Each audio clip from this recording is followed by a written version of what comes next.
Reform Sage, Werkz.com, and Bobo Construction. What do they all have in common? You guys don't even know. Okay. You're going to have to stick around. I want the light on that camera right now. There you go. Thank you. Pastor Toby, Chalk Knox, I'm the water boy. And this is Brother Shan Hemphill. You don't even know. Pray for it. I mean, what? I don't.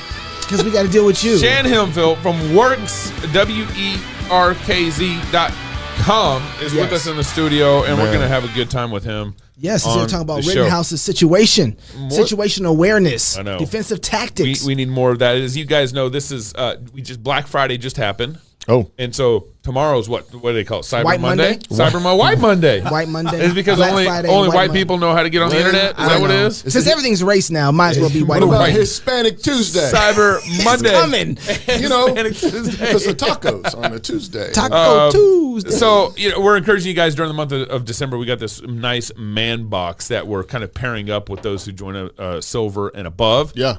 We are changing out the mugs because if you look at this mug, give me that light right there. If you look at the mug, look at it just right, and the logo is over here. So the company that we're working with, didn't we tell him not to do this? Yeah.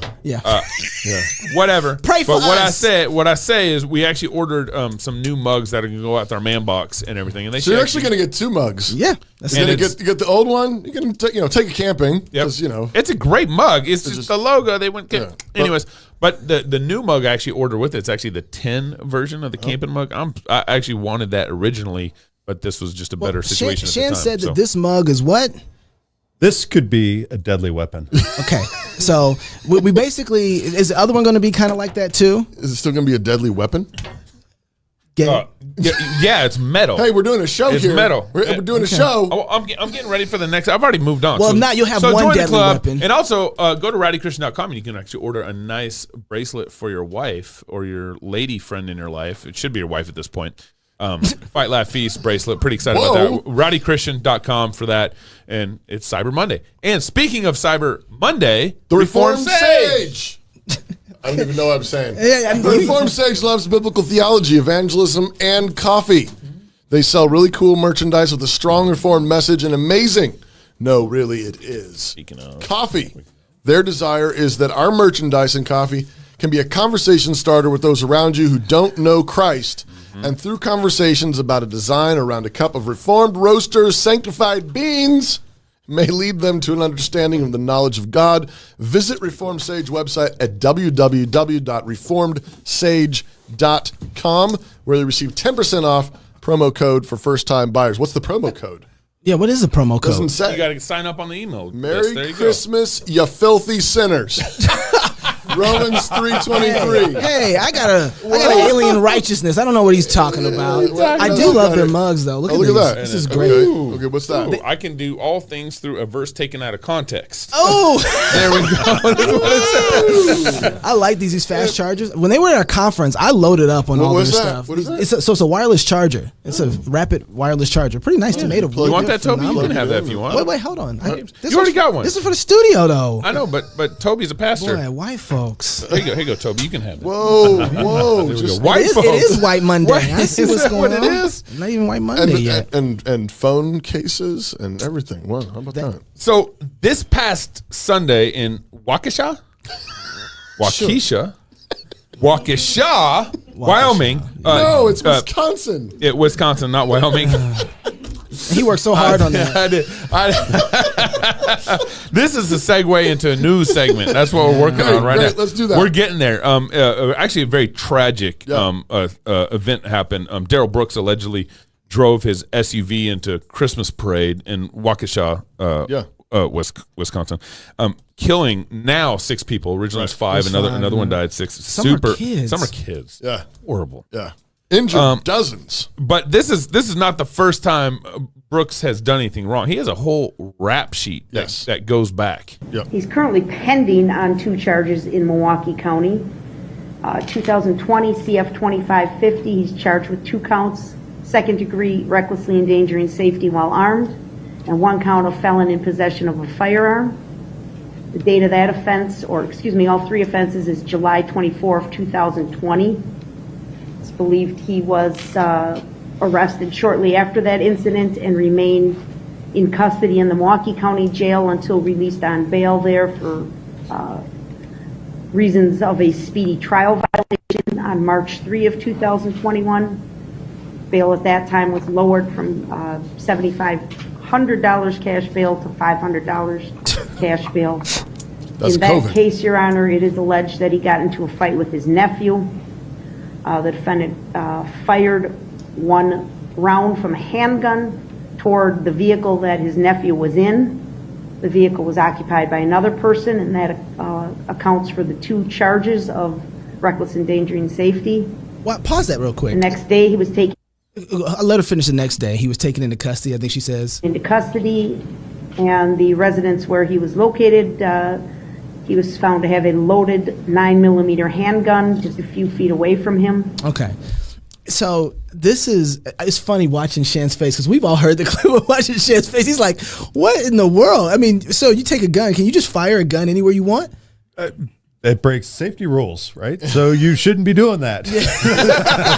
That's a no-no. Let's put it simply. But, I mean, reckless endangerment, I would have thought it'd been an attempted murder, though. You know, if you're taking a weapon and you're pointing it in a direction of someone, Right. and then you're pulling the trigger, the intent, as soon as you pull a gun, is to stop a threat Never in a point deadly a gun way. at something you're not willing to kill. Is attempted murder a biblical category? Attempted murder. Well, you have. I mean, if you. I think so. Yes. If you aimed a gun and shot somebody in the leg, but you were attempting to kill him. Yeah. So should someone be put to death for attempted murder? No, not for that. You would actually. They would be put to death for what they actually. They would be Punished for what they actually did. And then Arm for arm, leg for leg. Make restitution for what it was But they you did. got to finish this clip. Yeah, I mean, here we go. Yeah. The handgun was previously reported stolen, Of course. and he was a convicted felon on that date, so that accounts for the 3rd charge. He's also currently pending in Milwaukee County case number 21 CF 4596. That has a date of offense of November 2, 2021. A month ago or weeks He's ago. charged there with resisting obstructing, felony bail jumping, 2nd-degree reckless endangering safety in a domestic violence situation, domestic DC, and domestic battery.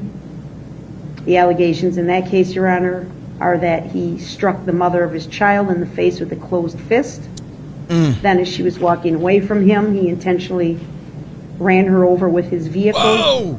The vehicle in that matter described as what's believed to be the same maroon 2010 Ford Escape used in the allegations in this case. Wow.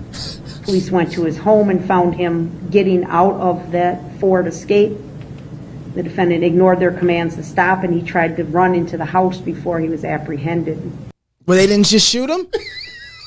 At You that know? point, They did. That's so some apparently restraint. this guy has a rap sheet that goes back to like 1999. Yeah, Or what's a since public? He was 17. Since he was That's one 17. of the things- But the one that he's a felon on, what is it? In 2006, he was convicted of felony statutory sexual seduction for impregnating a 15-year-old girl. So back in 2006, they probably should have given this guy the death penalty. we knew this guy was a bad dude. Okay, so that would, yes, but here's, I think I reported this on the news brief. We've been talking about this since the beginning of COVID. You cannot forget what we did with the shutdowns. This is an absolute fruit. And just draw a line from COVID shutdowns, disrupting the whole court system to make a backlog of 1,600 felons that gives us now the fruit of this man driving on our streets and killing our children and injuring over 40 people. Right. Your government shutdown did that. Your government shutdown can't miss leading that. directly to the release of violent criminals. And this is only the beginning. Violent felons. You remember when James Coates went Yes. to federal prison or whatever they call it in Canada, prison, in commie prison, I think is what they call it now in Canada. James is going in and they're releasing sexual pedophiles. They released into a the sexual predator with a public warning that he was likely to recommit offenses on the very same day from the very same prison that James Coates was taken into custody. Pastor James for worshiping. having church services illegally in Canada. Yeah. Which is insane. Okay, but so here's the thing, though, that's really important. We are seeing the breakdown of our society in so many different ways, and one of the reasons is that it can't hold anything together if a table can't hold anything together if you don't have 4 legs for it to stand on. Sure. And so the 4 legs that a society stands on is self-government, government of the family, government of the church, government of the civil magistrate. Okay. Right. And right now, one of the first governments I want to deal with is he can't govern himself. And the first place that notices that he can't govern himself is the family. Right. When you have his first conviction, I think is 17 years old. Yeah. Like when you have a 17-year-old acting this kind of way that you have to get the civil magistrates involved. That's mom and dad's fault from the beginning. They failed. We are always, as theonomists, catching heat because in the Bible it says that you're supposed to stone children. Do you believe in that? Yes. Listen to that rap sheet again. Right. Exactly. Impregnating this 15-year-old girl, right? Punching the mother of his child in the face, running her over. Did you catch that in the clip? He tried to run. He run a woman over. He did run her over. That's what it said. His baby's mama. Less than a month ago, and was taken into custody and then apparently released. Yes. In order so that he could run over more people. And so you have the family that should have said, we have a problem for ourselves in our family, and he's going to be a problem to society. Right. Let's call for the elders. Hey, Pastor Toby, my son is out of whack, man, and I'm trying to... He's dangerous. Could you help me? Yes. Okay, it's not being helped, so then now what do you do as a church? Yeah. Well, I mean, you start warning people. As a church, the church's job is to teach everyone what God's word says about everything. And out there. So family, you give advice to the family. Here's some other things. Have you tried this? Have you tried this? Obviously, there would be room for pastoral counseling. But as he's resistant, he's not listening, then you start calling on the civil magistrate to do their part. But you're also warning people publicly. And this is when you have the breakdown of community. That's part of the challenge here is when everything is atomized. You're just these BBs rolling around in a society, and there's no cohesion, there's no unity, there's no covenant. It matters a lot less when the pastor says, "Hey guys, y'all watch out. You all need to watch out for this guy. He's dangerous. Don't be doing business with him. Don't let your kids around him." But when there's cohesion, that matters. But I think public rebuke, public warnings. Obviously, you walk through steps of church discipline and putting them outside the church. And in a Christian community, a Christian society, that matters. And it's real discipline. But you're also calling upon the magistrate to begin doing his job. Because you're seeing that there's a breakdown from... Right. But this guy's dangerous. You need to take care of this. No self-government.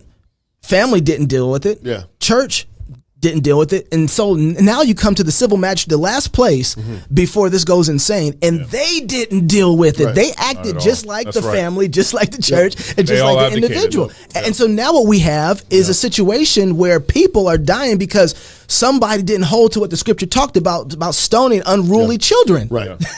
Right? And so, and what's crazy go ahead. I'm sorry, Pastor. Don't ever be ashamed of God's word. That's right. That's right. Don't ever be ashamed. When they come mocking and saying, look, it says this crazy law in the Old Testament, you say, look at our world. Look at our country. Look at our land. How's that working out for you? Yeah. Yes. 60 million babies dead. How's that working out for you? I'm standing with God's word. I'm totally good with this law. And just so people don't lose their minds in this, because you can see how this has been taken out of context. When we're talking about unruly children, the Bible actually gives a description of what type of kid that is. I'm talking about this drunkard. I'm talking about Darryl Brooks. That's exactly. Amen. I'm not talking about some 8-year-old throwing a fit at Walmart. I'm talking about serial pedophile. I'm talking about serial. This is criminal, violent felon. That's what we're talking about. And so now, I think the case is scheduled for January 17th is when they're going to have his case. But here's the biggest problem. In Wisconsin, there is no death penalty. Oh, yeah. And so if this guy is convicted and found guilty of his multiple murder charges on him right now, the problem is he's going to be arrested and the victims are going to have to pay for his lifestyle for the rest of his life. And the cable TV he gets in jail. All of that. They're going to have to pay for his food, his clothing. And so even if the justice system operates, we're at a place right now. At the best it can do in Wisconsin. The best it can do in Wisconsin, justice still won't ultimately be served because he's going to be alive. Yeah, all the people that have been injured are paying for him. That's white supremacy right there. That's a white racial justice system right there, right? To the extent that white justice means injustice and oppression, that's a bunch of white justice right there. Remember, a bunch of white guys condemned, all these babies to murder Roe versus Wade. Oof. As white justice. So another case I think Dang. that happened this past week. This is Thanksgiving. That happened this past Thanksgiving week was the Yes. Ahmaud Arbery case. Yes. So The Rittenhouse, which ruling. we're going to get to Rittenhouse in the next segment, but he got all the attention. That case tended to get all the attention, while kind of the Ahmaud Arbery case was only kind of, I think, really live streamed on CNN. That was it. Yeah. But anyways, the conviction was handed down this past week. Travis McMichael, guilty. Count 2, felony murder. We, the jury, find the defendant, Travis McMichael, guilty. Count 3, felony murder. We, the jury, find the defendant, Travis McMichael, guilty. Count 4, felony murder. We, the jury, find the defendant, Travis McMichael, guilty. Count 5, felony murder. We, the jury, find the defendant, Travis McMichael, guilty. Count 6, aggravated assault. We, the jury, find the defendant, Travis McMichael, guilty. Count 7, aggravated assault. We, the jury, find the defendant, Travis McMichael, guilty. Count 8, false imprisonment.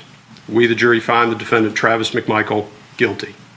Count 9, criminal attempt to commit a felony. We, the jury, find the defendant, Travis McMichael, guilty. Dated this 24th day of November, 2021. So that was it took jury about 10 hours of deliberation there. They did not have this 25 hours like the other Travis, case. no. Travis was the son. Travis McMichael. He was the 35-year-old. That's him right here. Yeah. He was guilty on all nine charges. He's the one that fired the shotgun. His father, Gregory Michael, he was 65. He was found not guilty of malice of murder, which is the first charge that was brought up here. He was found not guilty of that, but found guilty of all the other charges. Right. And then Brian, who's 52 years old, he was the guy that was driving behind. Rhodey Brian, yeah. Driving behind and kind of videotaping everything. Yeah. He was found guilty of 3 accounts of felony murder, 1 count of aggravated assault, false imprisonment, and criminal attempt to commit a felony. He was not convicted of malice of murder and 1 count of felony murder charges, and then 1 count of one of the aggravated assaults. Third party that was watching. He wasn't helping, but he did kind of block Ahmaud with the vehicle. So that was at one point. Okay, so that was part. Well, I mean, that was the way that he was a part of the train of what was going on. It was kind of he was an active participant. He was an active participant. That's exactly right. So based on what I saw and watching the trial, and of course we talked about this when it all dropped along, and it dropped in an odd way. Well, you remember? Yeah. So Mama had to push charges. Well, this needs to get talked about more. Yeah, so everybody they missing what's happening with Ahmaud Arbery. I always say right now, Black Lives Matter. I'm not a fan of them at all. I know what they're here to do. They want to reorganize and reimagine America, revolution. And they want a revolution. Yeah. It's clear if you're going to channel Anthony and JoJo when Rittenhouse is not convicted and pronounced innocent, you are on the wrong side of justice. So to make no mistake about it. Right. But I do want to say there are some observations that even Rittenhouse had to say when he was interviewed with Tucker Carlson. That's like, hold on, look at my prosecuting attorney. They gave me the business. Yep. You mean to tell me our judicial system is perfect? Right. You know, and I had to go to this, and I think that there is something. So in Brunswick, Georgia, this case happened. I think Ahmaud was shot February 23rd in 2020. Yep. Right.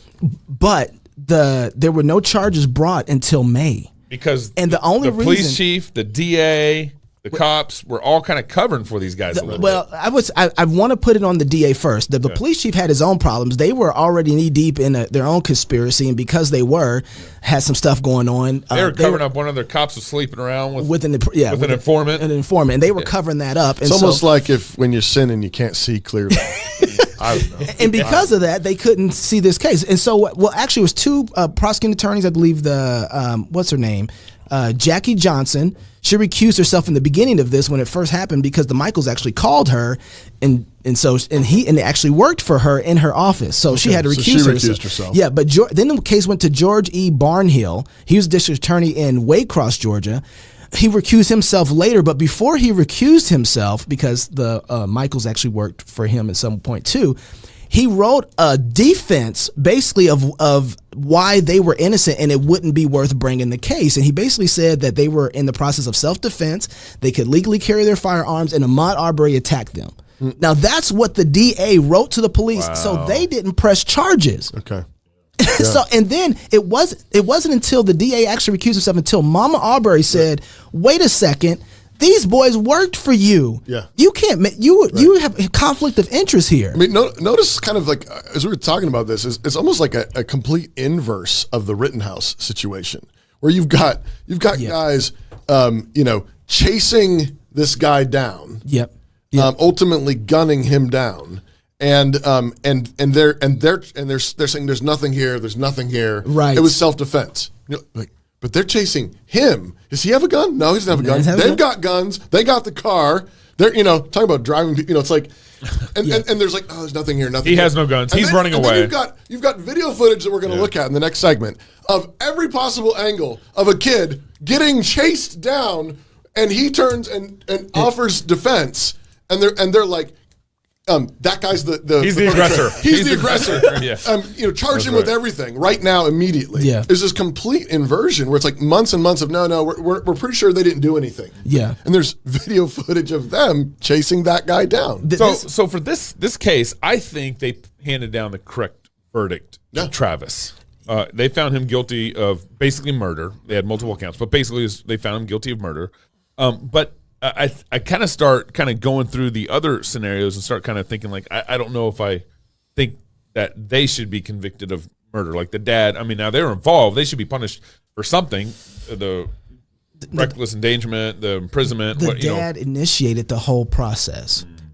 He initiated the whole process. Remember, part of the thing that the district attorney argued for the Michaels was that in order for them to pursue, they had to see, you can do a citizen's arrest, but you have to see the crime happening, right? And if it's a felony crime, I believe you can pursue. If it's not a felony crime, if you see it, you can engage only up to a point. They have to claim that they saw Ahmaud do something that was criminal. The father is making that claim, instituting to his son to go, let's grab this guy. This is the guy, right? And so he's initiating the whole thing. His son is not acting on knowledge that he knows. His son is trusting his father's knowledge of the situation to be able to make the pursuit and engage. So the father, in one way or another, is a person who is almost like, I don't know a better way to do it, but he's the one who is claiming knowledge of the situation almost. But clearly in his defense, he was not able to convince the jury that he was actually acting under those circumstances. They changed their stories more than one time on the bench. So there you go. That's from what the written testimony was. Right. So one of the principles that's going on here is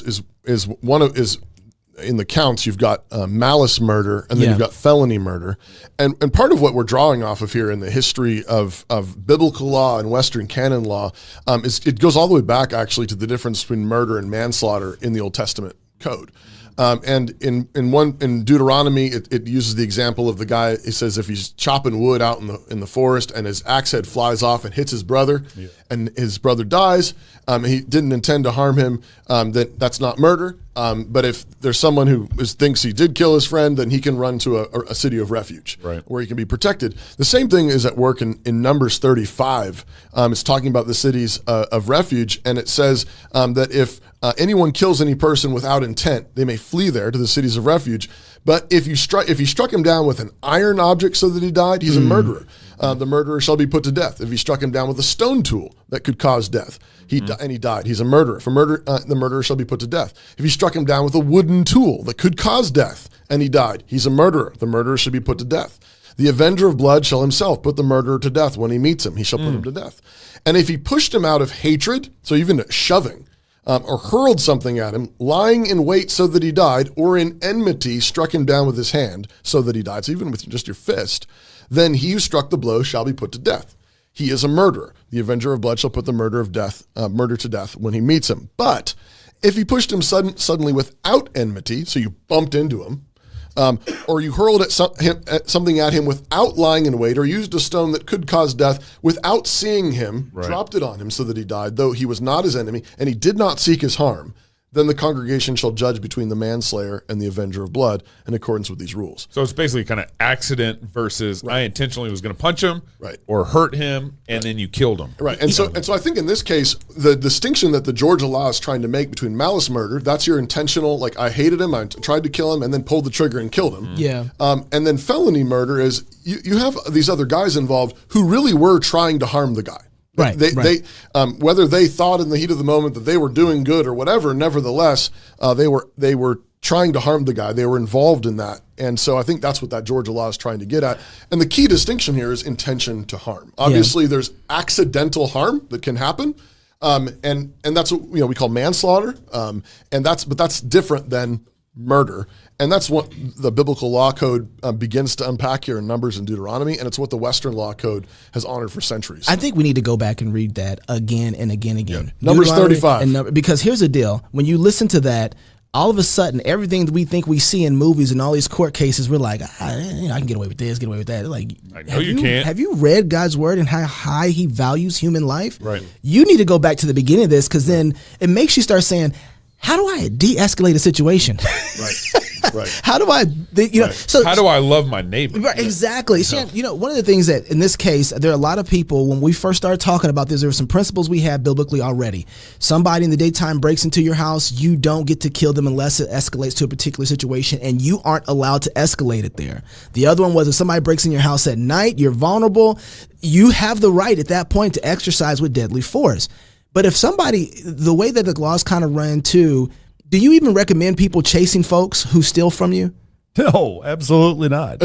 Really? Right? I mean, if somebody stole from you, it's stuff. Let it go. Really? And let the person go. Let the person go, right? I mean, lots of bad things happen when people try to confront others, right? I mean, case like this. Right, you tried to pursue them, and you end up they turning on you. How about they turn on you and kill you, or you turn on them and kill them, and find out it was just over nothing. Right. So the law is long established that you can't try to protect property with deadly force, and that's back to biblical law, which required maximum penalties are eye for eye, tooth for tooth. Meaning, if someone's harming your property, then the maximum penalty would be that amount of property is paid back to you. But what are the chances that in the process of you trying to get back whatever your tooth, that your eye gets taken out, your head gets taken off? I mean, the whole point, and then Jesus is actually getting at this in the Sermon on the Mount when he says, "You've heard it said, eye for eye, tooth for tooth, but I say to you, love your enemies." The point of it was he was saying, not setting that aside, but he was saying the whole point of that law that magistrates are required to obey, still to this day. The whole point of it, though, was to put a heavy damper on personal vengeance. It's not your job to get vengeance. Yep. Leave vengeance to the Lord. Yep. He will repay. And how does he repay? Well, that's at the end of Romans 12, and then you just keep reading right into Romans 13, and it says, the civil magistrate's given the sword as God's minister of vengeance. So that's the magistrate's job. Call the police. Don't chase the guy who's stole your MP3 player. So are those even a thing anymore? Is it werkz.com/crosspolitic, right? Amen, brother. Okay, that's where I want everybody to go right now during the break. Check it out. Cyber Monday. Get you a holster and a light to go with your gun, and then come back. We're going to break down Rittenhouse's whole escape and self-defense with Shan from Werkz. More cross-politic coming up next. Hi, I'm Robert Borton, CEO of Classical Conversations. Our most precious commodity is time. No one has ever lied on their deathbed wishing they had spent more time making money. They all wish they had spent more time creating a legacy.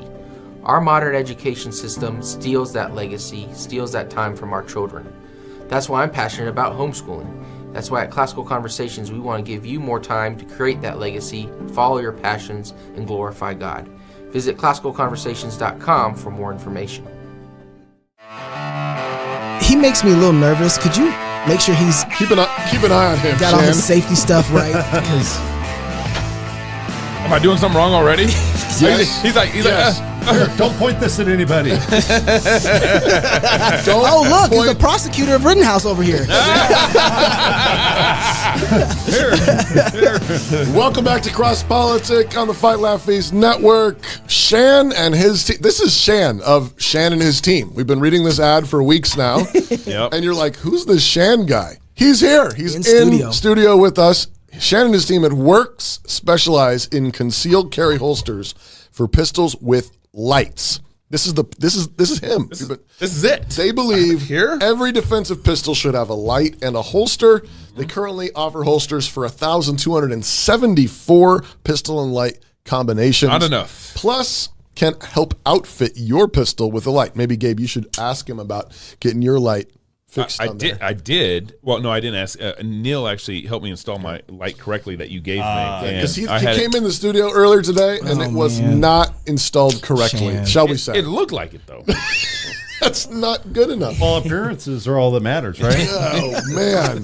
Right? Hey. And feelings. We'll get there. Ouch. They actually have a holster finder. So you can go to werkz.com /crosspolitic and be prepared to defend day and night. And I'll tell you what. I think Shan's got me convinced. After Neil helped me install my light correctly on my 9, I got a Glock 9/17. Yeah. And everything. We see.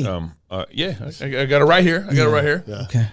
And it's pretty smooth on how that light. You can fits. actually reach the light now, can't you? I know. I had it installed at the very end of the gun because it looked like it just kind of fit at the front of the gun. Oh. And had that little lip on it that kind of. Yeah. Yeah, so you did the thing where if you shot with it, it would eject itself off the front. Yeah, probably. It actually ejected itself off the front when he tried to pull it out of his holster. Yeah, and I'm like, man, this just doesn't seem right. And Neil took it. Anyways, Thank you, Neil. But Werkz.com. So it's That pretty. was his first. He was like, wait a second. It came off when I pulled it out. I was like, Yeah, so I'm not I'm getting glad it. that you're close by him. Shan is the founder of Werkz LLC, which equips citizens and professionals with holsters for their light-bearing pistols, which we just talked about. He's carried concealed since 1990, which is like before we were born. For the OJ trial. I'm just kidding. It's where we were born for that. Yeah. And started Werkz in 2010 out of a passion for designing holster solutions. Realizing the lack of quality holsters for pistols with lights, Shan focused the company on providing light-bearing holsters. Shan's high-tech engineering background helps drive detailed improvements in both the design and manufacturing of light-bearing holsters. He established Low Light Defense, which you can actually go to lowlightdefense.com, which is kind of like Shan's blog of sorts, where he's writing articles about Research too, like research on research. this. Yeah, there's real data in there. We've got laboratory equipment around lights that actually can measure all the light output of the light that you've got on your pistol, for instance. Wow. Cool. Yeah. So he established that to provide the community with quantifiable and unbiased information on weapon and handheld lights. So he's just trying to give you the data. You can see for yourself. Shan holds a Bachelor of Science in Computer Science and MBA. It's a Master of Business Administration. I didn't know the MBA. And a Juris Doctor. I knew that. I was already feeling like a fool when I knew about the doctor thing. Now I feel even. What position in the NBA? Point guard, shooting guard? He's a member of the Oregon State Bar. Oh my goodness! Really? know how to- Oh, that's okay. Yeah, you told me that. We're gonna talk about that. So it's like business, legal, and he can write you a computer science program. Yes, software, yes, or systems, yes. So you came in the studio. What was it? When was it? Last Wednesday? Last Thursday? Yeah. Something I think like it last that, Thursday. I think it was.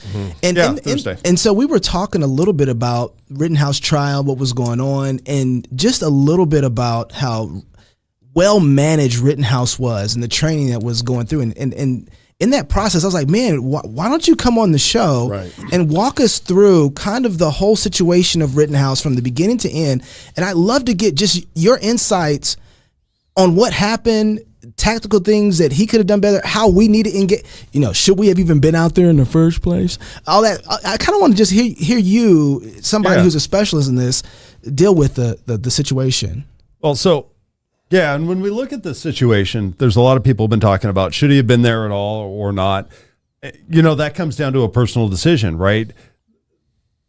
You can be there. You can be trying to defend property. You can be trying to put out fires like that's he all was, legal. right? I mean, that's all legal, right? Yeah. Maybe he was a little bit naive about the amount of danger he was actually in. Yeah. Right? I mean, you could fault the kid for that, but man, when he was making decisions in the heat of the moment, I don't know if I could make decisions so good. Wow. Right? I mean, the tension's been building all night, and then he runs to the other car source with a fire extinguisher, and he's running and walking all this distance, and then he gets ambushed. I mean, yeah, we can see the video here if you want. Take us through some of these clips. Yeah.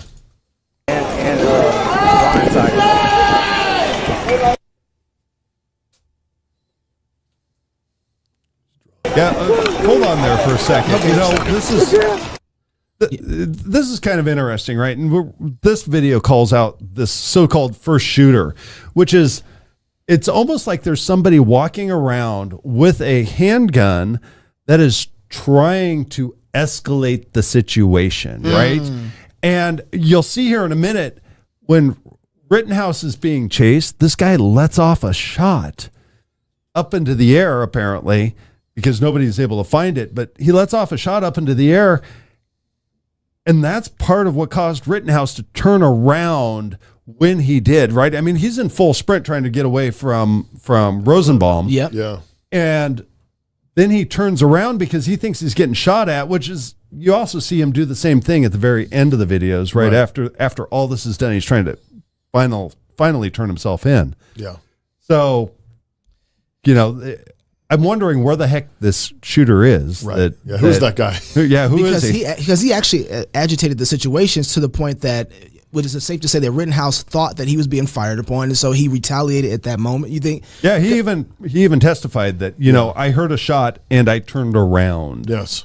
And at that point, Rosenbaum was on him, right? So keep on going.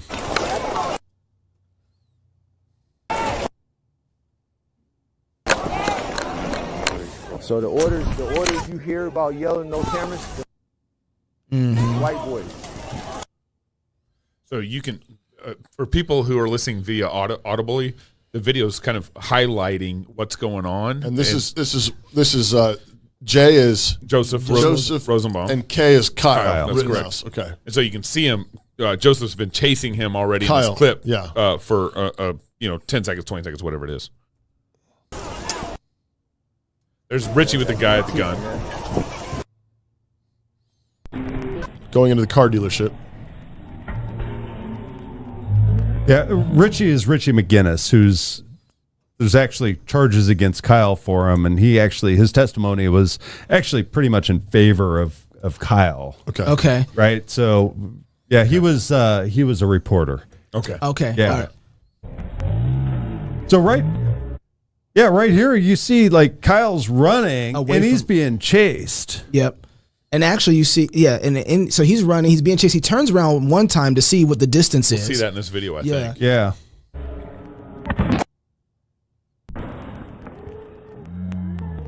And right here, you see that. Yep, Kyle's getting kind of bunched up in the cars there, and Rosenbaum is almost on him. And the testimony from the court was that he was diving and maybe even put his hands on the weapon.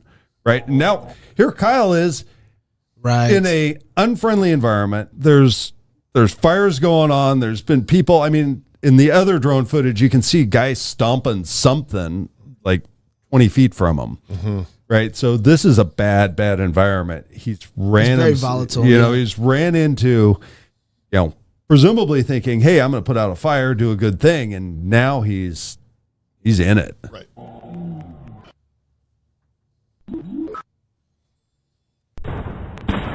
There's the shots. So again, for those who are listening audibly, it looked like Joseph finally reached out his arms for Kyle, and that's when Kyle shot.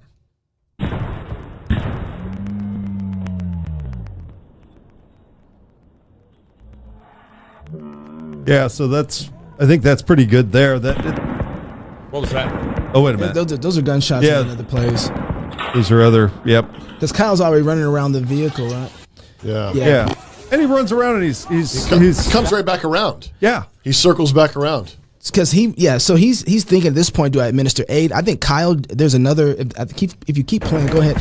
You can see Kyle actually jump on his phone at this point to call in what had happened, right? So you see him jump Yeah. on the phone. He's calling. He's doing something. He's trying to figure out how to help him in some way.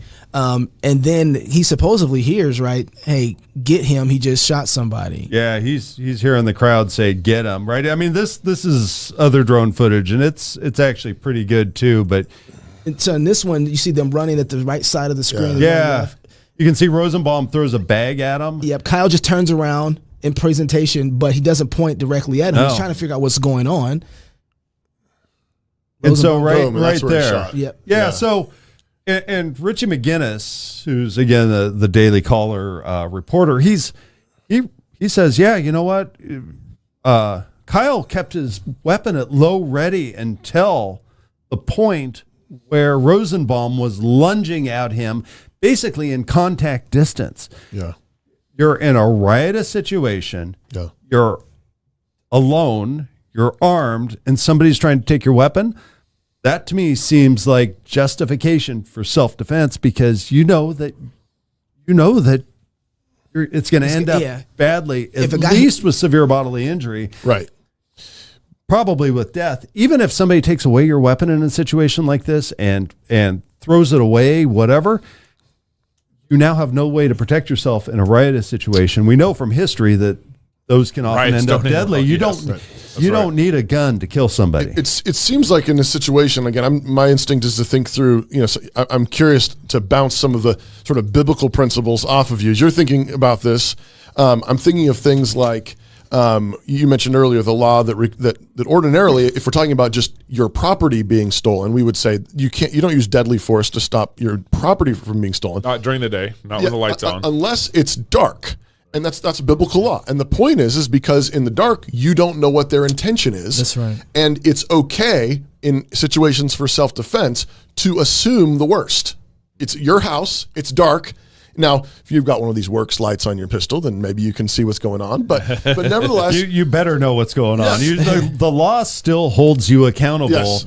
for knowing what's going on. but if somebody's trying to steal your gun, and it's not just property in that sense. In that sense, it's property, but it's lethal property, and you don't know what their intention is. It's like being in the dark in a certain way. It would seem to me that would be the principle at work there, I think you know what their intention is. I actually think that if somebody's trying to take your weapon, you know They what want to their use it intention against you. is. They want to use it against you, or they want to disarm you so that they can do that. Overpower you. Yep. That severe life-threatening harm. If everybody knows this, if a police officer has his gun reached for by any individual, what is he to think? Yeah. Right? If you're reaching for your gun, your life is in danger. Your life is in danger. That's exactly right. And that's the principle then by which you then are able to take self-defensive measures. Yes. And Kyle waited till the absolute last second. I mean, you go on the internet, you get a bunch of people that comment, yeah, that's one thing. But, I've read comments by more established defensive people, and they're like, he waited maybe even too long to deploy this sort of defensive, force. Right. Which is to his benefit in this particular situation. It is because the prosecutor ran him through the ringer, and if there was any sort of crack in his decision making, and that's what we talked about last week, is I'm amazed how he waited till the absolute last second, and then those 4 shots were actually able to disable what it was apparently a determined attacker and a fairly athletic attacker. He was gaining on Rittenhouse fairly quickly in that drone video. Right. Fairly athletic attacker who was older, perhaps more capable, trying to take away his weapon. And who like kids. You like kids. But also the point being he fired those shots and they hit his target. They hit his target in a way that disabled his target, right? I mean, there's a lot of times where you shoot somebody that it does not disable them. Right. Despite what the movies tell you, a handgun shot, a rifle shot does not immediately disable an attacker. Right. I mean, later we've got Grosskreutz who's, gets shot in the arm. Right. He's still pretty capable. Right. Actually, he still held the pistol. Right. Right. Interesting. Okay, so now here's a clip from Tucker Carlson interviewing Rittenhouse this last, I think it was Monday. last week, Thanksgiving week. Where did you first see Rosenbaum? The first time I saw Rosenbaum was the first time he threatened to kill me. It was at the corner of the car source lot that I was at primarily that night, and I was asking people if they needed medical, and he came up to me and Ryan Balch, and he said, "If I catch any of you MFers alone, I'm going to effing kill you." Had you ever seen him before? I have not. So you'd never seen this guy. He walks up and threatens to kill you out of nowhere. Yes. Wow. So that's the guy. That's the guy. That's the guy that's he chasing was him down. making good on his promise, right? And so this is not just random guy in the crowd. This is the guy who had threatened his life already. Yeah. And by the way, tactical lesson here. Somebody just threatened if he ever catches you alone, he's going to kill you. Right. You're alone. Right. Go with a buddy. Yeah. Go with a few guys. Right. I mean, this is a bad situation. Right. That's one of the things he should have actually. And by the way, maybe Rittenhouse was told to go here by himself. I did not listen to that testimony. But whoever told him to do that, if that's the case, probably shouldn't have. Yeah. Right? I mean, Kyle's here. He is a 17-year-old kid trying to help things out. Right. You know, send people out in pairs. So if you're going to be out there, Or if you're going more. to do this, you need to make sure you're at least two or more. That sounds, I've heard of. Who was it? Jesus says something like that. But this is Two by two. This is just the beginning, because now, as everybody knows, it gets ruckus, and this is where training You're just gonna and stop us patience, right there, man. Right so there. so you got to come back and hear how Kyle Hanning himself. What's going to happen? We kind of know the end of the story. More cross politic coming up next.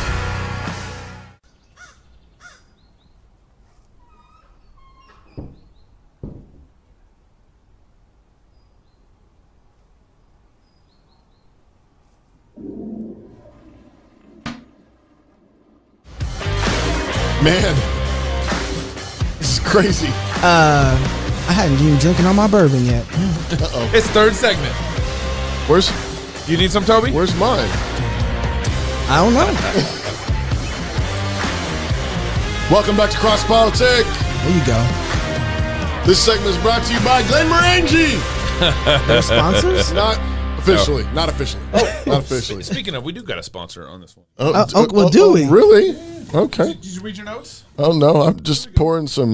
You should read your notes as you're opening this. Bobo? Here you go, one for you. Bobo. What's a bobo? Bobo. You gonna All find right, out? read my I'm about notes. to find out what a bobo Christians need to start thinking about doing business with fellow Christians. No, this isn't a plug for our FLF business listing. This is a plug for Bobo Construction Incorporated. Oh, okay. Ooh. Are you a developer, architect, or project owner? If so, I have a Christian commercial construction company you should be partnering with. Bobo Construction Incorporated. It's a fourth-generation, family-owned general contractor that was founded back in 1952. Their motto is, whatever is fair and right, that's what we do. I like that. The Bobo Construction Incorporated headquarters is in Sacramento County, California. That's nice. And they are defying vaccine mandates. Hey. Hey, I like that. Nice. Yo, you know golf you want to balls. hire these people. Bobo Construction Incorporated has recently expanded into Idaho and eastern Washington with offices in Meridian and Coeur d'Alene, and is in search of potential partners to wage war on tyranny with, hey, a construction company that wants to wage war on tyranny. I'm down with this. Bobo Construction is, what do? They do any commercial project from $0 to $80 million. Some of their past projects include retail, office buildings, schools, colleges, sustainable construction, and industrial facilities. To learn more about Bobo Construction Incorporated and fight tyranny with them, go to www.boboconstruction. That's B-O-B-O Construction Inc. INC.com. You can also contact Austin Bobo at bobo@boboconstructioninc.com or call him. He's just giving his number out. He's doing it live on the air. All right, Bobo. 208. That's an Idaho number. 789-0995. It's 208-789-0995. Well, and as I understand, these guys are actually expanding into Idaho. Oh, nice. Because If of you were the problems that's listening, going on in I read California. that. Yeah. Yeah. I was Thanks, just Gabe. trying to You know what? Just handing out boxes. go. Yeah. They gave us some golf balls, but they didn't. Oh. But they didn't only give us. Is that, okay, is so that for you? for everybody who doesn't know, got some- you got they're some- laughing because Knox, fell out of a 'cause golf cart. Knox does not drive a Golf cart. Pastor Toby left me, and the spirit departed, Ichabod, and I fell out of golf cart. And they were not only giving us golf balls. I could just tell things were going downhill. Oh, funny pun. These guys not only gave us golf balls. Guys, you didn't get the. I didn't get that hat. You didn't get the Army one. But I'm trying to say something here. Yeah, right. They gave us golf balls, but they also gave me a nice little warning. Said, Knox, be careful in the golf cart.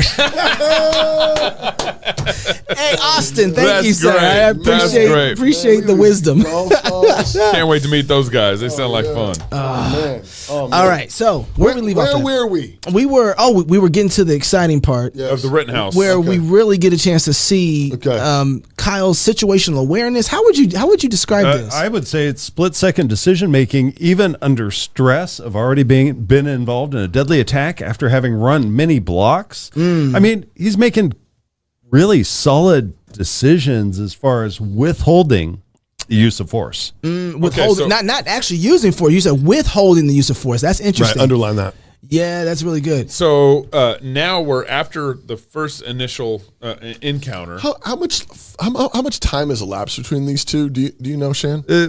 What I had heard from testimony is that from the first encounter to the time things start getting ugly here is about a minute, I think. Okay. Of running. 60 seconds. So really close. he ran to the car source with the fire extinguisher, not light, and he's got a little bit of a kit.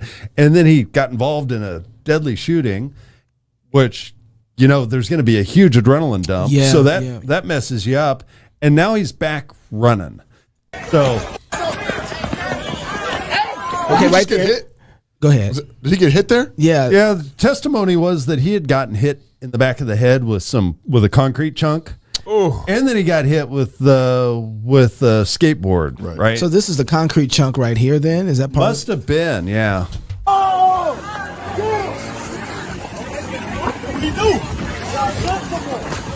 No, he's down. So why did he fall down there? Kyle said that he got hit with a rock, and maybe that's why he fell. I mean, he said that in Tucker Carlson. something? So he got hit with that concrete chunk or rock or whatever, and then he got hit with a skateboard that he partially deflected with his arm and hit him in the neck. Well, that hasn't happened yet. Huber hit him twice, actually. The testimony was that Huber hit him twice, once with a skateboard when he was running, and then it knocked the skateboard out of Huber's hands, and Huber retrieved it and then came back and said, "Hey, you want a little more? I'm going to give you a little more." Yeah, so we got jump kick guy there. Okay. And Kyle shot at him twice. Okay. And missed. Okay. Right, but here again, Kyle's waiting until somebody is actually within contact distance or actually physically contacting him before he deploys force. And here he is. He's downed on the road with a mob closing in, some of whom are, Kyle knows, rocks, skateboards. Yeah. There's a dude later with a metal pipe. There was a scene where guys carrying a 2x4. And he's heard gunshots before. Yeah, he's heard gunshots and when he left the scene in the other place. You're a sane person, so you might not be able to answer this question. But what comes over somebody who does not have a firearm in their hands to run up to a person with a very efficient firearm and try to kick them? They're emboldened by the mob. They think that they can do so safely. Mob crazy. That's what this is. I think so. Yeah. So are they expecting it at all? I mean, it's hard to get in the head. But when you're in that situation, do you think they expect not to get shot? Yeah, I think that they expect.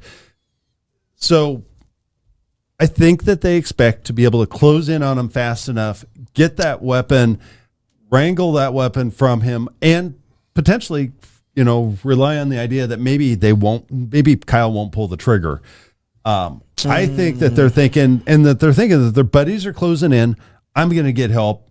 We're going to get this guy, and we're going to disarm him, and then we're going to put the business on him. Okay, so jump kick guy just came, and now we got Huber, skateboard guy back. Yeah, he clobbers Kyle in the neck, back ahead with the skateboard, right? Swung by the trucks. Yeah. And that's so right at that point, Kyle shoots him as he's.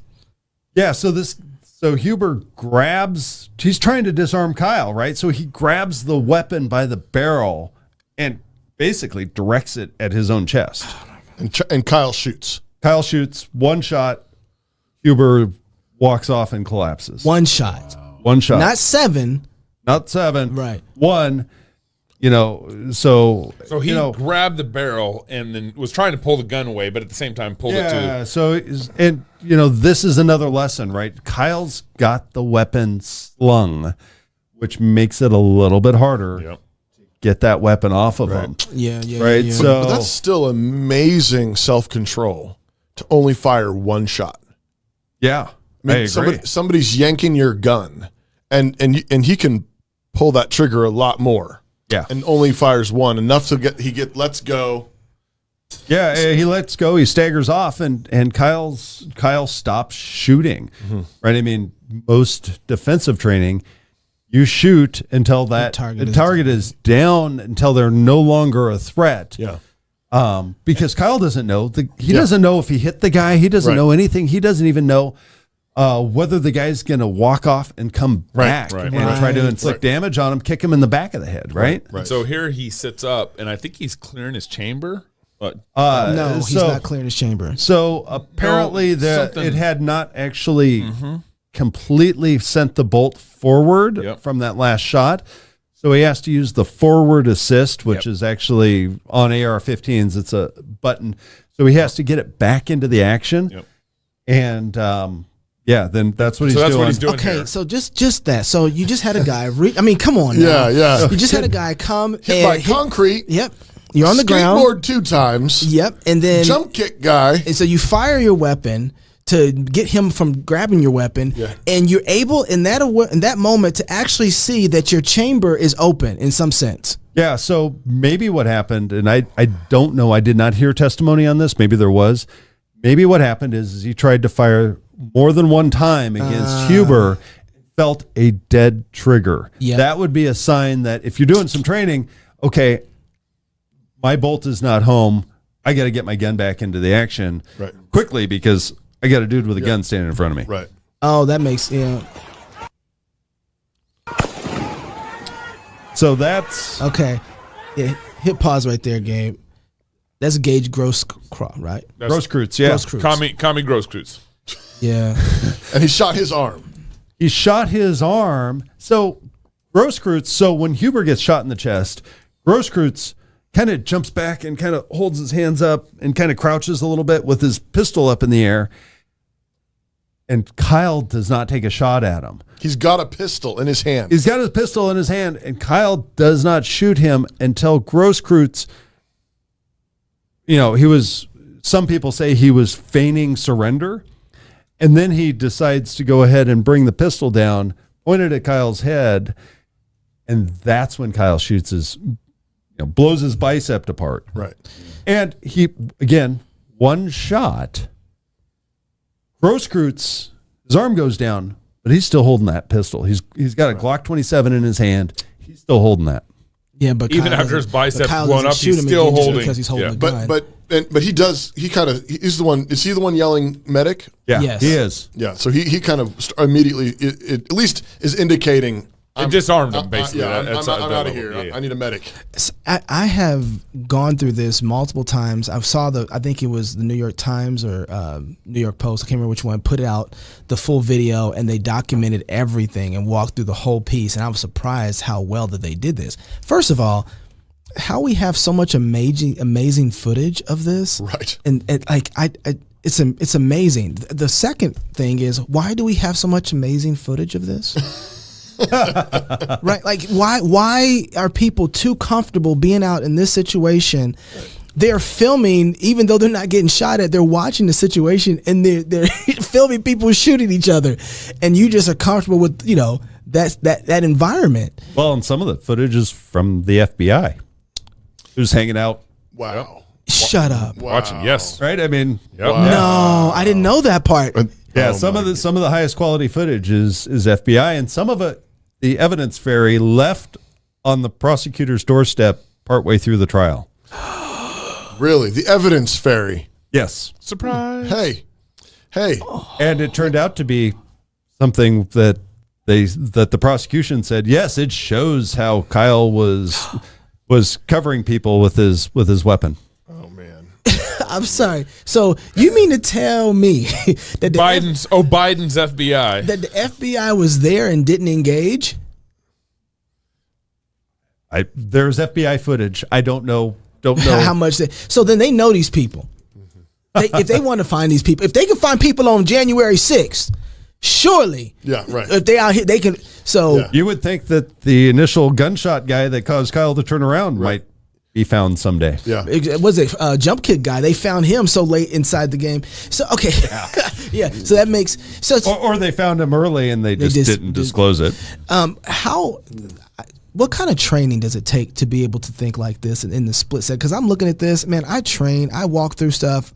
My dad was military guy, trained me to think a particular type of way about situations. So I'm always running through. But when I see this, if you've ever been in a fight and you've had your adrenaline maxed out, been able to even punch with the power that you have, it's not the same. You have to be trained how to use that adrenaline, to focus that adrenaline, to think clearly, because if you've never had a gun pulled out on you, you don't understand how you're really going to act, right? If you've never had, you have no idea how you're really going to act. And everybody who I've seen it, like some of the church situations that have a gun pulled out on them, their response time is so slow. Yeah. Right. And because they've never been in that situation before. But here Kyle is, I don't know if he's ever had a gun pulled out on him before, but his response and engagement is so sharp. His Odo loop, right? Yeah. Observe, orient, decide, and then act, right? The Odo loop, right? You go through that process as you go through things. And his was operating at a fascinating speed. Yeah. I think he was quite blessed in that regard, right? I mean, everything from him holding off and making decisions the last possible second, or maybe even beyond, and the shots of people, when people are trying to take his weapon, the fact that he was able to disable them so quickly, right, rather than having an assailant that now is just slightly injured, he was totally blessed, right? I think that some of this was just the blessing of God, because I don't know how you train in the situation, right? I think you could end up with a lot of guys with a lot of training that wouldn't have acted quite this well, or they would have come in with a lot more bravado and injuring Maybe more people have been injured. Yeah, than necessary. Yeah. Right. And Kyle, even here where he gets up, there's gunshots going off, and he thinks he's being fired at. He turns around, and he's like, I can't see anybody, as a target, so I'm just going to keep on running. And he's not running extremely fast, but boy, what great decision making by this kid. Yeah. So are you telling me then that you can't train for this? No, I'm telling you can train for this. You've got to keep training. You've got to have the right skills, right? When he knew his weapon was dead and he needed to get back in the fight, if you don't have any training with an AR-15, you're not going to know what to do. His instinct was he just did it instinctively. Right. Yeah, it was okay. I know. I've trained. I know what this is. Go ahead and hit that charging hand. You want to finish this clip just real quick? I mean, it's exactly what Shan just mentioned. His turns around, can't see any target, and so he just starts jogging. Here you got police officers finally coming. Who are these people in the street? Right. I mean, who's that guy with the gun that just walked by? That was an officer. Okay. Pretty sure.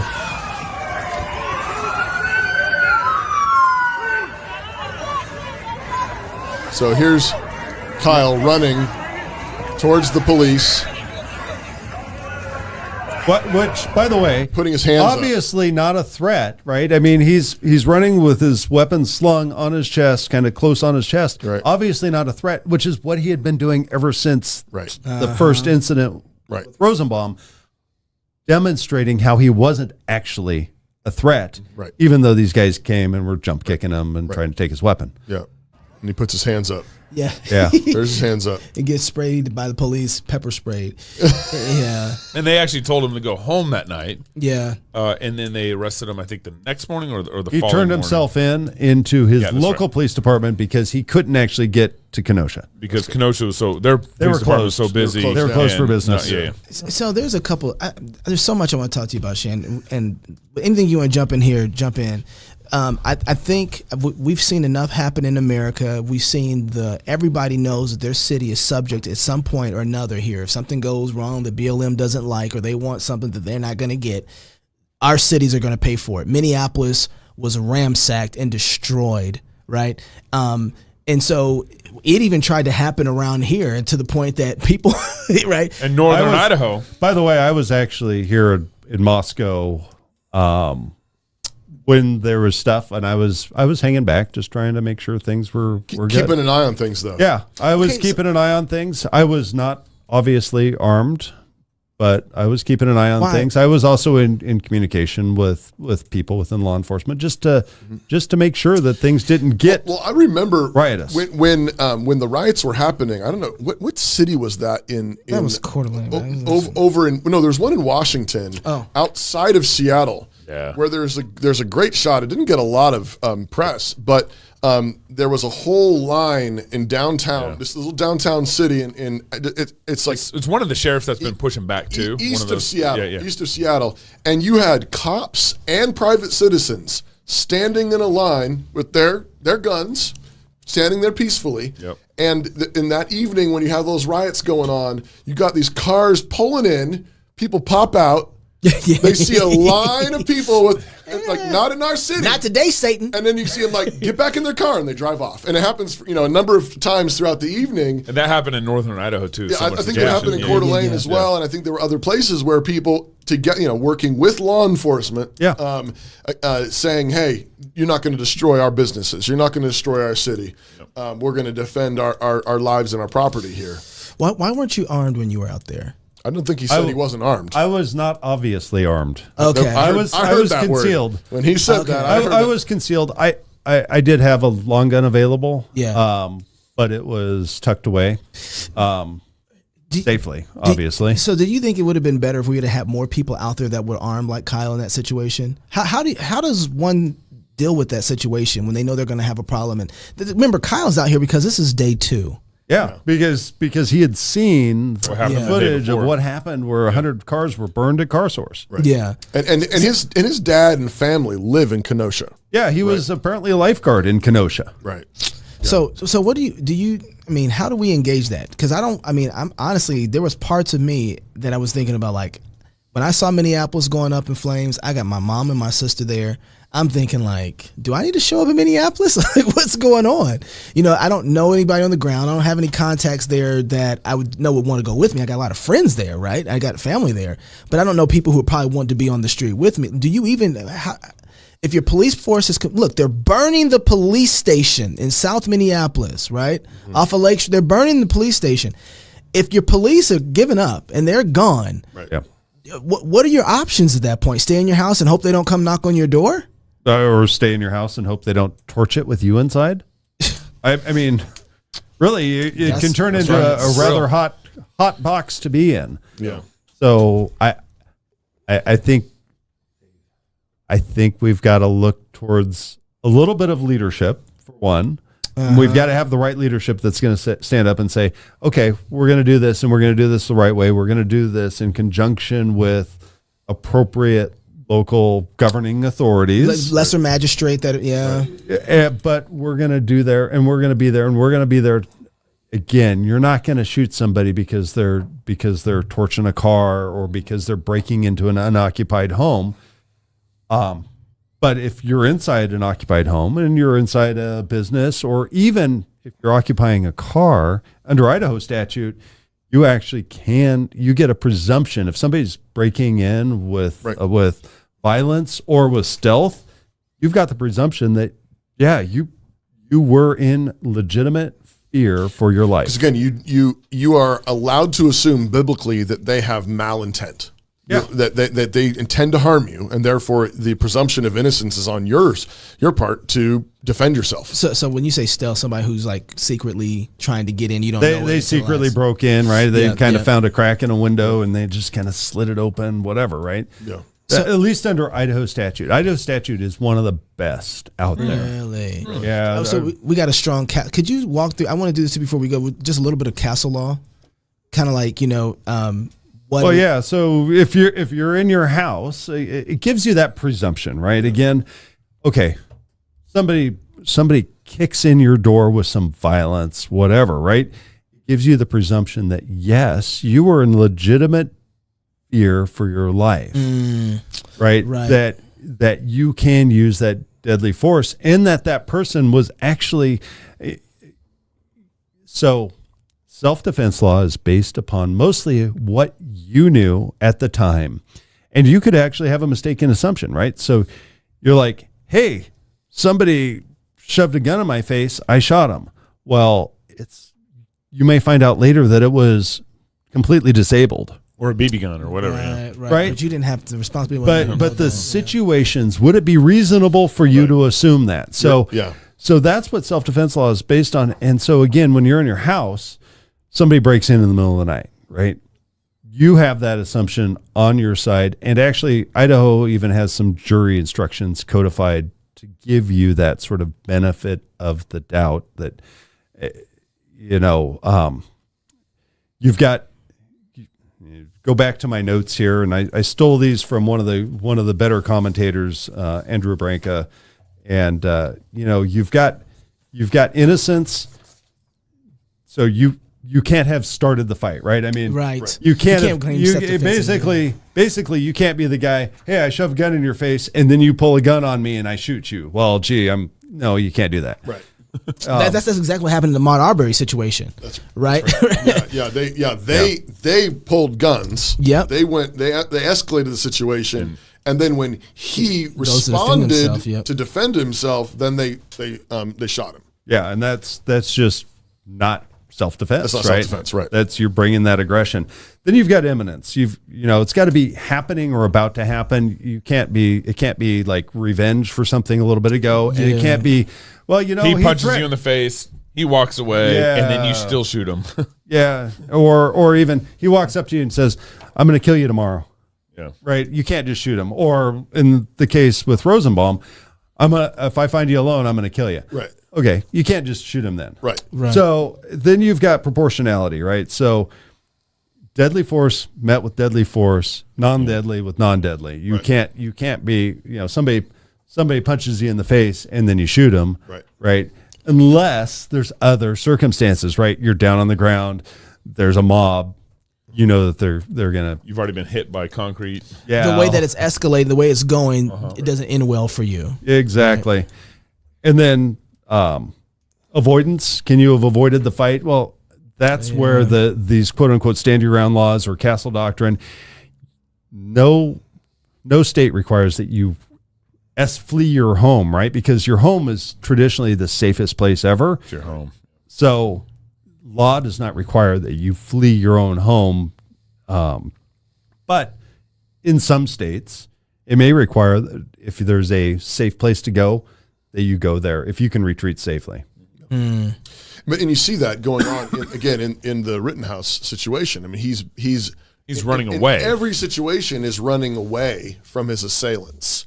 Yeah, clearly trying to avoid having to come into direct conflict with them. And then the last element is reasonableness. So was it reasonable? Would a reasonable person have done this? Right. I mean, if you've got a screw loose and you're like, think everybody's out to get you, you can't just go start shooting people. Right. So castle doctrine gives you almost all of those elements by yourself, right? So it assumes that you're acting reasonably, right? If somebody's breaking into your house, they smash a window and they're crawling through, you can assume that they're going to be doing bad things to you. That gives you the assumption of reasonableness. If they're doing it right now, that's imminent. Proportionality is, hey, somebody's committing a felony to get into your house. Right. Well, that is assumed to be deadly. And avoidance, there's no way to avoid it. So, and innocence is kind of a gimme, right? You didn't start it, right? You're in your home. So castle doctrine, and that is that we do have code in Idaho that looks like that. That gives you almost all the elements. Now, how does that work? You're just talking about in the house. How does that work on the streets? The same setup on the streets? So castle doctrine doesn't work on the street because it's not your castle, but then there's the duty to retreat side, the quote unquote stand your ground. Some states have it, some states don't. It really comes down to being reasonable, right? Yeah. If you see something happening and somebody's shooting at you from 100 yards away, right? Mm-hmm. And you're right next to brick or concrete. Mm-hmm. Okay, well, maybe instead of pulling out your long gun and sighting him in, maybe you just walk around, right? So, you've got to figure out, okay, can I get out of this situation? There's going to be a jury somewhere in this that's going to be looking at it, and there's going to be a prosecutor, sometimes a malicious prosecutor. Sometimes. Most of the time, probably. So they're incentivized to be malicious. You don't want to put yourself in that situation. You honestly want to get out of there, right? And the other thing is if you've got a chance to escape and you can do that without putting your life at risk, your loved ones at risk, other people at risk, do so because it's going to end up better for you, right? Yeah, that's right. Rittenhouse probably spent, I don't know, $1 million on that, that defense. Yeah. It was an investment though. And he went to jail and his whole life. I mean, your long life. His whole year. Yeah. The whole year. And he killed some people, right? Whether or not you are justified, you still have to live with that. Yeah. Right, Toby? Yeah, I mean, that's right. Yeah. Yeah. In this case, again, it looks to me like he was acting in a just way. And I think he can hold his head up high and thank the Lord for how God protected him in the moment. Yeah. And I think he did really seek to protect life. But yeah, that's absolutely a heavy burden still to carry. I think we need men though, like Kyle. We need men who are willing to start. I mean, I think the biggest shame in all of this was how alone he was. And again, maybe there were other factors in all of that, but we need men to be men, and we need men to stand together with other godly, faithful men. You need brothers in arms. You need to be a part of a church community. You need to be part of a broader community so that you're not on your own, and you can look to one another and you can say, does this seem like the moment? Is this how we're going to stand? How are we going to defend? Because, when the police aren't showing up, you do need to protect your people. That's right. But our job is to do it. I mean, the founders of our country, they were not trying to burn it all down. That's what the French revolutionaries were doing. But what the founders of our country were trying to do was actually maintain the order that allowed for freedom. That's what they wanted. They wanted to maintain the order that allowed for real Christian freedom, and they were objecting to tyranny and oppression coming from the British Crown. We're in a new situation, but there are some parallels. Yeah. And I think it was honestly, frankly, men like Kyle who were part of the American Revolution that were willing to say, you know what, this is, you're not protecting our rights, so I will. Yep. We are at the place where, anyway, I don't want to add to that. That's really good. I was just thinking about the fact that you got Kyle out there protecting Kenosha, and things are so bad in Minneapolis that you got the Vice Lords and the Crips out there protecting the north side of Minneapolis. Right. Because a pastor had to make a call, and he ain't had no police to call, so he called the Lords. And they were the ones protecting from the other thugs. Right. That's just how messed up the situation is. Right. So, Shan, what's your blog again that we can go to?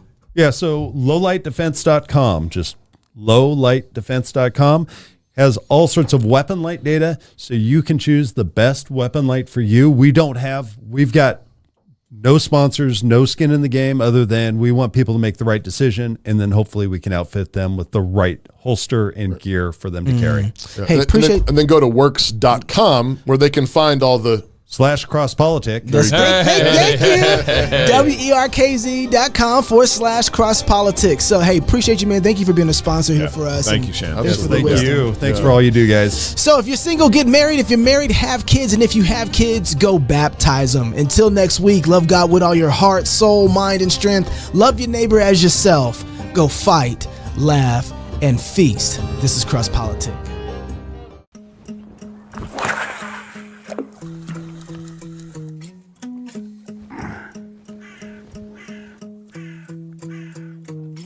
Welcome to No Quarter November. My name is Douglas Wilson. I'm glad you decided to join us. Now, some people want to know, what is it about November that makes us want to burn things? What's with that? There's a little libation for those evangelicals who think I ought not to be drinking stuff like that. The reason we're doing this is not that we think that there's a moral obligation that we have to be incendiary, because we don't have a moral obligation to be incendiary. What we're saying is that the world has mysteriously, for some bizarre reason, become flammable.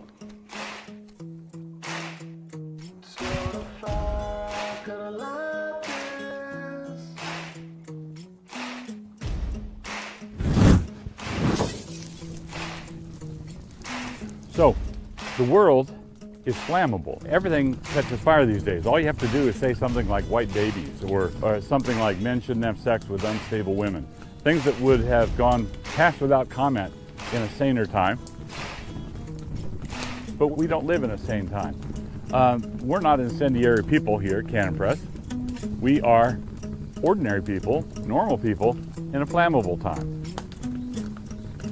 And that explains why things burn in November. The basic point of No Quarter November on my blog is that normally, 11 months out of the year, when I say outrageous things or things that I know that people will take as outrageous, I make a point of qualifying it. I call it, it's not always in the second paragraph, but I call it the second paragraph rule, where I say, now, when I say this, I'm not saying this and that and the other thing. I qualify, and I qualify, and I qualify. And nobody pays the slightest bit of attention to my qualifications. And so I decided a few years ago that let's see what happens when I don't qualify anything. If I just speak the truth, what happens then? Well, check in No Quarter November and you'll see what happens then. My exhortation to all of you is that if it seems like everything's gone nuts, if it seems like the world's on fire, just keep doing what you're supposed to be doing. Just stay with whatever your plans were. Keep doing what you ought to be doing. Stay at your post. Ignore the world.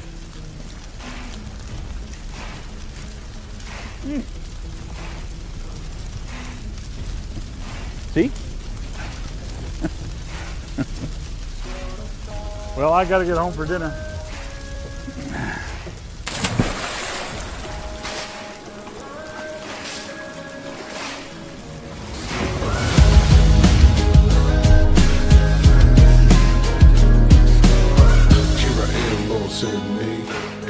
Kiss the sun, sing the song if you be his prophet. Black Swan with the boy sling. Came alone, bringing stones, no fear.